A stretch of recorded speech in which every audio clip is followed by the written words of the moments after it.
Uh-oh. Is this thing on? Are we gonna know when we're live? That would be a disaster. Yeah. We're just going to look at you for just a little while and let you look at us. Take it in.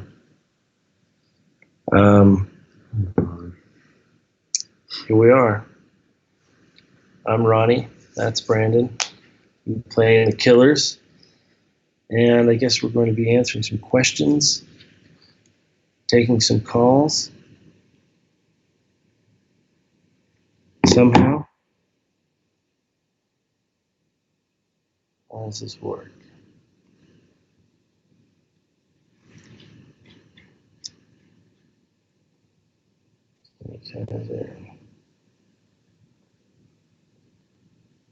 Are we on game? Bobby Ray says wrong, so we're just talking. Okay. I guess we don't see.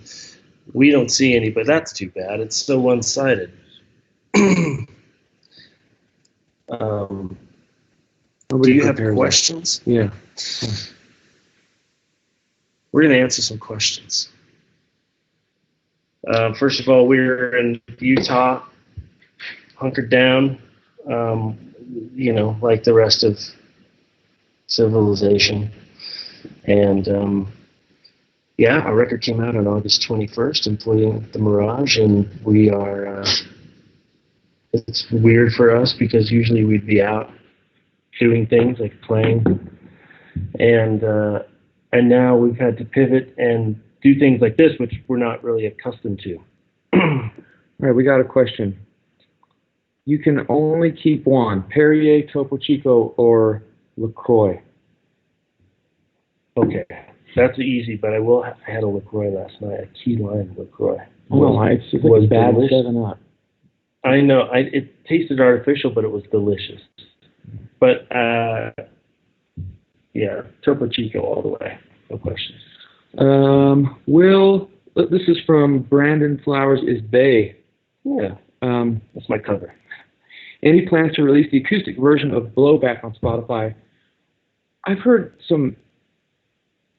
We really like that version, and the same version of Caution from that same day. I really like. Maybe we'll put it out. Maybe there'll be some kind of deluxe version of Imploding the Mirage where we put a couple songs that didn't get finished, plus a couple of these quarantine versions. Maybe that's where Man and Woman Enough. Oh, we have a song called Man and Woman Enough, which is probably one of my favorite songs. If you did that, and then we could do something for Record Store Day, and they're kind of quarantine. Yeah, they're spreading Record Store Day out. Yeah, we did enough of the quarantine performances. So we'll do that. Warrant doing something.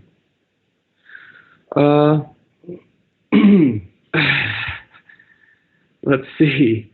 Pete 49, will you ever play Everything Will Be Alright again? That's kind of tied into another question I saw. That was something to do with if we'll ever do like a 20-year anniversary for Hot Fuss. And I could see, I think the only way you're going to see Everything Will Be Alright live again is if there's some sort of anniversary for Hot Fuss where we're playing it front to back again. That was fun. We did it a few times back in the day. Let's see here. What songs that were scrapped from Imploding Mirage once you found Blackshear's art will be on the Killer 7? I don't know if any of them are going to make the 7th record, but yeah, songs like Hot Pink and Party People in the USA, Boomtown, some of those songs that we were kicking around definitely did not fit, within the themes of this record, and so they had to go. Shit, I forgot about Boomtown. I don't know if it was good enough. But Hot Pink's like a companion to The Man. Mm-hmm. And what was the other one? Party People. Party People is a song. I don't know what it's like. It's a wild song. But hopefully it comes out. If we find some reason to share that one day. Let me read. Bobby Ray got a question. He sent some on. Did he? Let's see. Anyway, the Killer's History asked, do you have any 20th anniversary plans? So I guess that would be in 2024. So we still got some time to plan, but I think we'll do something. Yeah, we have to. Will you both ever do more solo projects? Somebody asked me that the other day. I feel like my cup is full doing this. Before, the whole reason why we did solo project is so that everybody can sort of have a break from, each other and Killer's world, and I think that was healthy. Mm-hmm. It gave us both. Everybody has done one now in the band, and I think it's given everybody a nice perspective. Gave me appreciation to what these other guys have to do. But I think, I don't know, it kind of doesn't make any sense for me to do anything. But who knows? I don't know. Yeah. It's not on the plan. It's not in the plan. This one's from Amaranthin. Is that how you say that? Amaranthine. Amaranthine. That's cool. A couple lines. In the grains, in the ancient grains. A couple of lines in Running Towards a Play seem to be inspired by a William Blake poem. Who brought that to the table? So it was a good find. Amaranthine. Sort of got. He was on the radar. You knew about his influence on bands like U2, and when we worked with Daniel Lanois a couple of times, I know he brought around these large William Blake books, and so yeah, I'm borderline stealing on a couple of lines, but I put my own little spin on it. And if you're gonna steal a diamond. A piece of glass. Oh my gosh. What else? You have that list? Yeah, I kept putting it away. Who came up with the Killers logo? We had this idea for the logo. We just got the band name. Mm-hmm. And I remember being, are we allowed to show this? Another sort of stealing. Yeah. From Vegas. we're from Las Vegas, and I remember being at Virgin Records, which is now it's like a giant gift shop in the Forum Shops. Isn't that crazy? It's a gift shop. It was Virgin Megastore. Damn. And I've performed in that giant gift shop. Dave met Michael Jackson in there one time. Wow. Oh, I remember seeing him. And we anyway, I remember passing by around that same time. Elvis's. See this? Elvis Best Of. Hold on. There we go. Yeah. That was on the shelves when we were forming the band, and we, Las Vegas and a little bit of pizzazz, a little bit of flash, and we just adapted it. Yeah, my roommate's girlfriend at the time. Yeah, I think put it together for us really quick. That's easy. It's just dots. This one's from Caution. It's a fanzine. Have you seen this? No. So there's like a Caution fanzine, and it's Killers related fanzine. Physical? It's really cool. I don't know if it's physical. I think they might ship them out, but That's I've cool. seen some. Try to look it up, but it's really you're doing a good job with that. I approve of what I'm seeing on there. Thank you for putting out a zine for the fans, specific to us. This one's from Josh. Why are you standing like that, Brandon? He's sitting. I think it's maybe he's referring to the way that my gait and the way that I carry myself. It's a little funny. I'm a little self-conscious about it. Thanks for pointing that out, Josh. You got any more?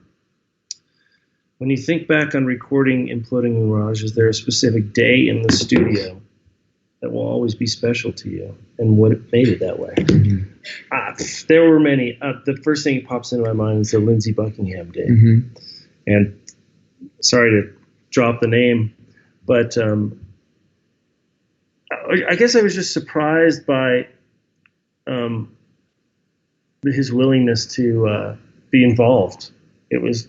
We almost asked him jokingly, you have to approach it like that sometimes so that you're not rushed when somebody says no, But he, we talked about it and called him up, and he showed up the very next day and popped the trunk, and I helped him out with his gear, like a pedal board and a couple of guitars. And that was the first time I got to meet him. And that whole day, that afternoon where he came in and just, it's like he knew the song already intimately, like he had written it. He just knew what to do. I guess it was, for me, pretty cool to watch that whole process unfold. You read about their books out, recording engineers foam at the mouth when they talk about, Fleetwood Mac albums and recording techniques and things like that. All that was happening, not only the recording techniques, but just the weight of that person, that kind of masterful sort of weight was in the room, and just kind of it was really cool to watch and to discuss and talk about the song, like we were all in the same band for a day. Yeah, it's good. This one, I don't know who it's from. Do you ever wish you had a simpler life or career? This is a great question that no one's ever asked. What thoughts snapped you out of that thinking? So assuming that we have had those little dreams, I get those all the time. If I one that's reoccurring for me is if I drive by like a nice college, I get this, like, I feel like I missed something. that slid into a new song of ours. Yeah, it's like, man, I get this crazy, like I feel like there's this hole. And or I was driving with Jake and we pass a farm or something, or a couple of guys working at just at a gas station, yeah. and I start thinking about that, having that, what is it, not regiment, but just the being on the clock again, and having that consistency is something that I think I sometimes want. Mm-hmm. But then what snaps me out of it, I guess, would be, having the creative life that we have, and having those moments that Ronnie was talking about in the studio, and those things are kind of, whip you back into like, oh yeah, I'm so lucky, and that we get to share these moments and have these things these communal experiences with our fans, and that's, I don't know if anything would beat that. Yeah. Well, the good thing is that we've had that life, and so we can appreciate both sides of that. That's how we practiced every day. Is I don't think I saw you in like plain clothes until it was like the gig time. He had this he worked at a place called the Gold Coast. It was like this tan and black. I feel like there was a little red in there somewhere. Maybe some touches. Name tag. Brandon. But he'd come over and we would all be rehearsing in work clothes and I remember we pretty much all worked at the same place at one time, not knowing it. But that's crazy. Yeah, I don't know if people know that. When we first met, before we met, we all worked. It's now called Planet Hollywood, but it was the Aladdin. And there Casino. Was a Miracle Mile shops. And before it was Miracle Mile, it was called something else, some like Arabian thing. Yeah. Anyway, yeah. I worked as a food runner. The Moroccan Mile. Yeah. I worked as a food runner at a French restaurant, called Joseph's. Not Joseph's. Not Joseph. It's Joseph Keller. He's the brother of the very famous chef Thomas Keller. Right? Thomas Keller. French Laundry. Yeah. So crazy like heritage, and I was working there, and Dave was before I knew Dave was in the same shopping mall working selling shoes, and you were driving a petty cart. Yeah. And I used to see you, and you had a. Do you have any? I basically had the same beard. You had a. It was. I think it was longer, and it was less gray. Yeah. And I remember seeing this guy go around, and my wife worked at Betsy Johnson around the corner. So all of us, of us were there, but Mark, pretty much, pretty wild. Anyway, where'd we go? We went off on a tangent. Anyway, so it was all at the same time. Working stiffs. We're still working stiffs, just different. Now we have to do these kinds of things, which I'm not complaining about. Let's see, another question. Not complaining, not even a little bit. Let's find a good question here.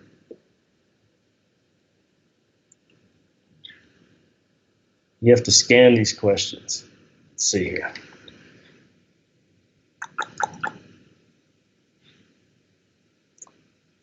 Have any of your musical heroes or mentors given you their thoughts on the new album? No. Yeah, two drummers. No singers. No singers. two drummers reached out and said some very, very nice things. Should I say the names? I hate dropping names. Yeah, two that Ronnie that are good drummers. Two good drummers. Two awesome drummers. One is Steve Ferroni from the Heartbreakers. Wrote me specifically, texted me about I sent you a text. Yeah.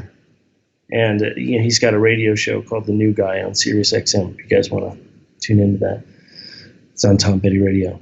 And he mentioned he liked Blowback, and that warmed my heart because I look up to him. And then our peer, Death Cab for Cuties drummer Jason McGrath. Oh yeah. Said some really nice things, very complimentary to you. Oh, that's nice. As a drummer, he's like, "Fuck this! I got that. This drummer guy, you got in there." So yeah, that whenever you and you've heard from some people, but whenever you hear from somebody, I guess it's really nice. It makes you feel more communal and less of a competition. I think, especially in this day and age where people have sort of had enough time to sit and think about things, they're probably a little more positive and grateful. Okay. I certainly am. Grateful for Amazon. This one's from Haley. On a scale of 1 to 10, how much do you hate doing these live streams? I don't hate doing the live streams. I don't feel like I hate it. No, it's a little weird at first when you don't know, because we're basically just staring at a laptop screen. If we could see you, it would probably be.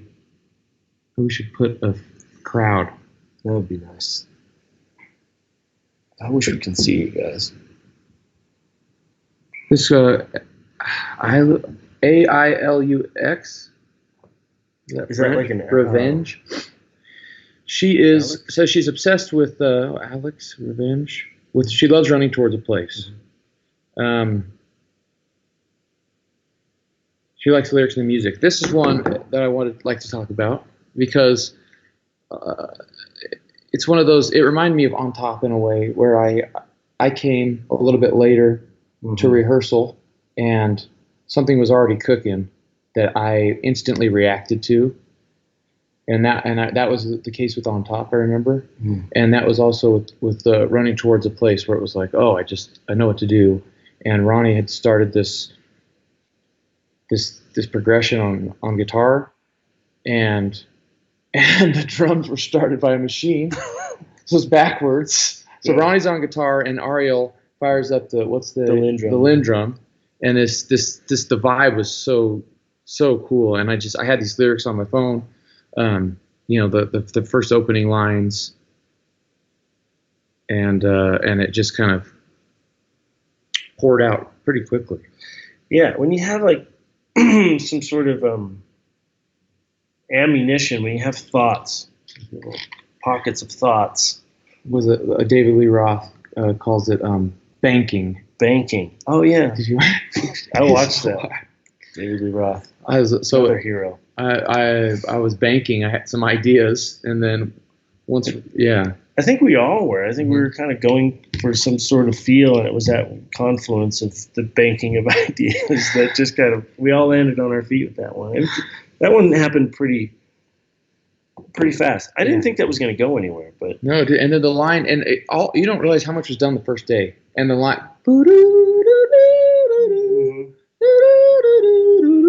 It's pretty good. Pretty line. That was from that first day, and I think it's not it's a pretty line, but it's not when you're aware of what the chords are. I didn't know what the chords were because I didn't come up with the chords, and that synth line, I did things that I wouldn't typically do if I was aware of what the progression was, because there are things that should work theoretically, and that melody sort of breaks some of the rules. I've noticed that. So when you sit down and somebody says, okay, it's C A D G, it gives you a block of chords. Are you looking at the keyboard and sort of mapping out where your hands go, or are you playing from your heart like I do? I think it's a little bit of both. Well, in that instance, I was able to play from my heart because I didn't know what the chords were. Yeah, that's surprising. Yeah. What is he? Tingo's calling. Tingo's calling. Okay, let's try to find. How many minutes has this been? We're cutting out hard at 30. Has it been 33 minutes? That's it. I'll tell you. I'll tell you right now. But no, that's interesting. Like, because I didn't really think about that until now. If you're trying to come up with something that the chords are sort of, you didn't know the chords. Yeah. You always take a minute to kind of look at the keyboard and stuff. Where your fingers are going to go. Yeah. You should stop doing that. Come up with really cool lines that way.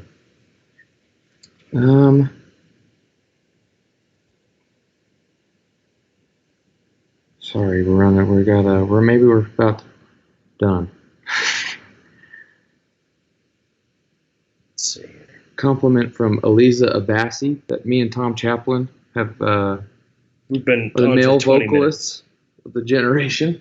Tom Chaplin. I remember, yeah, man. Well, I remember. Oh, Keen? Yeah, when we first started, and Keen was also just starting. We were doing these, like, you do like Christmas shows, and Keen would be on the bill, and I remember watching, from the sidelines a couple times, and just that guy was a fully developed singer on that first. He was a beast of a singer. I think he still is. Got started with that. It's like it stood out though. So young. Is he like choir or something? Yeah, I don't know. But I think I've evolved to a certain place that he was at in 2004. That's nice. Hope those guys are doing well. I think I don't have any more on here. You got anything else?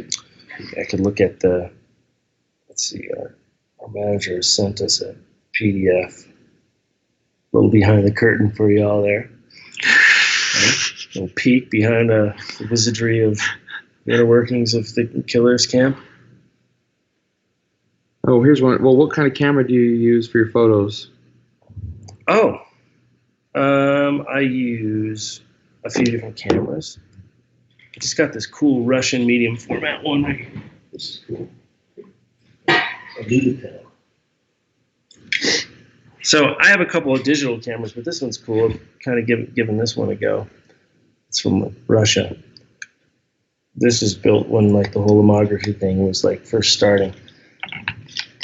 My favorite one I think is an M6. I like M6, and with the Leica lenses, got a few of them. But I think that's my favorite one. I have a monochrome as well, and a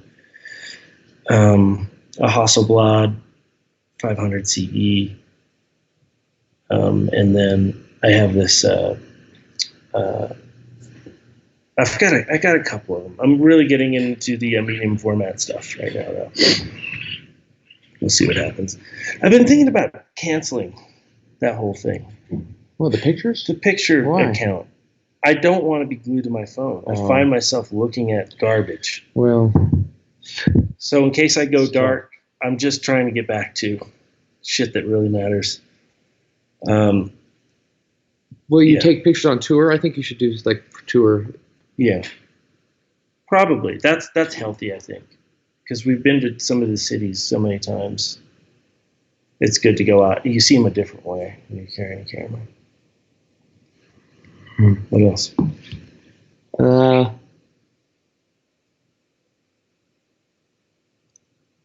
Hardest parts about quarantine and the silver linings. That's from Vienna Marie B. I don't know. There's been a lot, been a lot of silver linings. We're lucky that we missed touring, and we were, that's a big part of our identity now. And it's strange to not have that outlet and that. Yeah, it's kind of like somebody gets you all like warmed up, ready to fight for the ring. You're sweating. You got your boxer trunks on. You're ready. You got your mouthpiece in. Yeah. And then somebody says, "No fight," and all the endorphins are. Everything is kind of still there, and you cancel the fight. That's kind of what it's like. Because you get ready for this. You're excited. There are endorphins. You're nervous. You don't. You're everything. It's such a thing. I mean, we don't have it bad. There are people that have way worse situations, but we were really looking forward to it. But the silver lining is pretty obvious. Spending time with your family. It's awesome. All right, I think the wife. I like her. Turns out we like each other. That's a good test. I know some people that aren't voting so well because they're up each other's asses all day. They're around each other constantly. Oh, care to spill just one track name from LP7? Let's go through the list of the ideas we got floating. I have an A list. You do? But there's actually it's crazy the amount. There's my A list going. I got 21 songs. It's crazy. Where is my list? Oh, my favorite one is number 8. We haven't worked on that one yet. It's a funny title. You show all these titles and just give a couple? Is it something? Okay, we Diamonds on Black Velvet. Man, Diamonds on Black Velvet. That's a good title. Yeah, that's worth sharing. That's not going to change. Yeah, not going to change. Diamonds on Black Velvet. They've already heard a little bit about Boy, just that it exists. That's fun. In Another Life. I love In Another Life. Anyway, that's it. Explain what Diamonds on Black Velvet.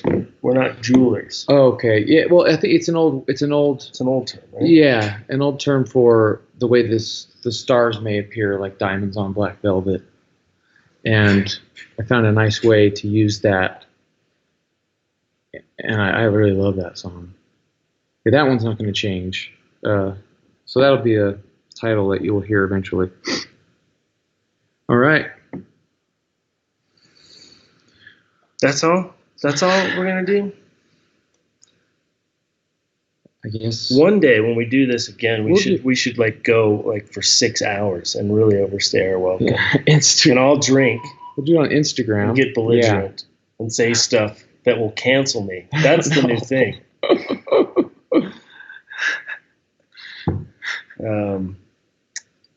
But for now, I think we'll sign off, I guess. All right. Hope everybody's doing all right. We'll do it. I think we've considered doing like an Instagram live, like this is every easy. couple weeks or something. Yeah. Maybe we'll fill you in. We're going to spend a few more days in the studio in a couple weeks, and we'll give you an update after that. That's true. Should we tell them about any of that? This is Amazon, though. This is an Amazon situation now. I like this too. Do this again. Yeah, we know, but I mean, should we tell them about what we've been doing? They know. People. Do people know? Do you know? You know. All right. Okay, everybody. Thanks a lot. signing off. Hoping everybody stays well and happy. And we'd like to thank Amazon for hosting this little porthole into another dimension.